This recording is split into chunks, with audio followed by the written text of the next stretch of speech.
தமிழ்நாடு, புதுச்சேரி சட்டமன்ற தேர்தலை ஒரே கட்டமாக நடத்தக் கோரி இந்திய தலைமை தேர்தல் ஆணையரை நேரில் சந்தித்து நாம் தமிழர் கட்சி தலைமை ஒருங்கிணைப்பாளர் சீமான் மனு அளித்துள்ளார். இதுகுறித்த கூடுதல் தகவல்களை நமது செய்தியாளர் ஹரிஷ் வழங்க கேட்கலாம். வணக்கம் ஹரிஷ். தமிழ்நாடு, புதுச்சேரி சட்டமன்ற தேர்தலை ஒரே கட்டமாக நடத்தக் கோரி சீமான் மனு அளித்துள்ளார். இது தொடர்பான விவரங்களை வழங்குங்கள்.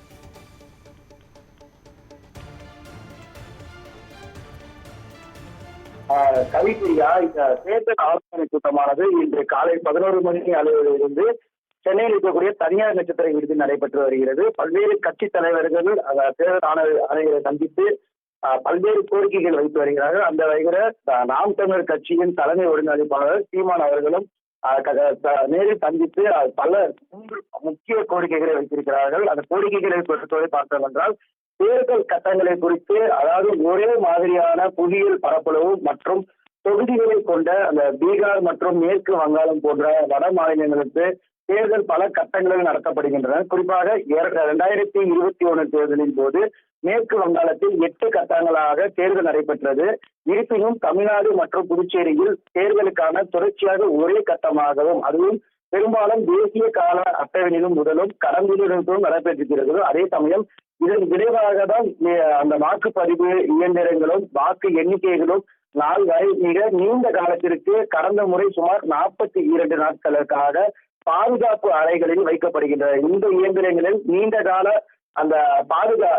பாதுகாப்பில் இருக்கும் பொழுது போதிய நம்பிக்கை இல்லாத காரணத்தால் பாதுகாப்பு படையினரும் பணி நிமிடம் போதையிலும் அதிகாரத்திலும் இருப்பவர்களிடம் இருக்கலாம் என்ற கவலை நீடிக்கிறது. அதே சமயம் தமிழ்நாடு மற்றும் புதுச்சேரி தேர்தலிலும் ஒரே கட்டமாக நடந்த ஆணையத்தை வேண்டுகிறோம். இந்தியாவிலே மிக குறைந்த எண்ணிக்கையிலும் பதற்றமான வாக்குச்சாவடிகளும் கொண்ட மாநிலம் தமிழ்நாடு தான்.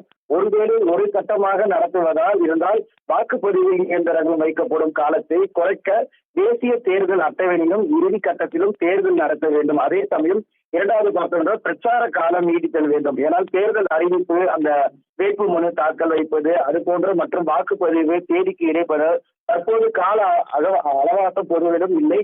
முன்னதாக இந்த இடைநிலை சுமார் 20 நாட்கள் மட்டுமே இருந்தால் எங்களை போன்ற வளர்ந்து வரும் கட்சிக்கு தமிழ்நாட்டில் 234 தொகுதி மற்றும் புதுச்சேரி தொகுதியிலும் வேட்பாளர்களை அறிவிக்கப்படுவது, எங்களில் தேர்தல் அறிவிக்கும் மக்களிடம் கொண்டு செல்வது 20 நாட்கள் என்பது மிகப்பெரிய சவாலாகும்.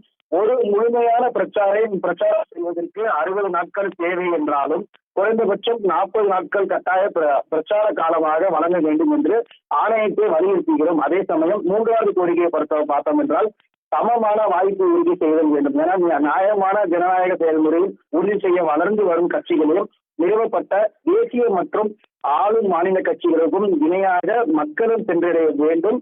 சாமானிய மக்களும் அந்த பரிந்துரைக்கப்பட்ட கட்சிகளும் தங்கள் கொள்கைகளுக்கும் வாக்குறுதிகளும் தெளிவாக கால அவகாசம் நீட்டிப்பது அவசியமாகும்.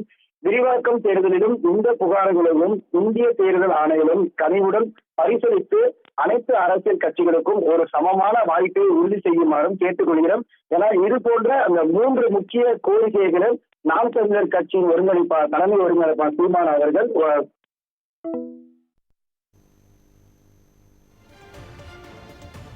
விவரங்களுக்கு நன்றி ஹரிஷ்.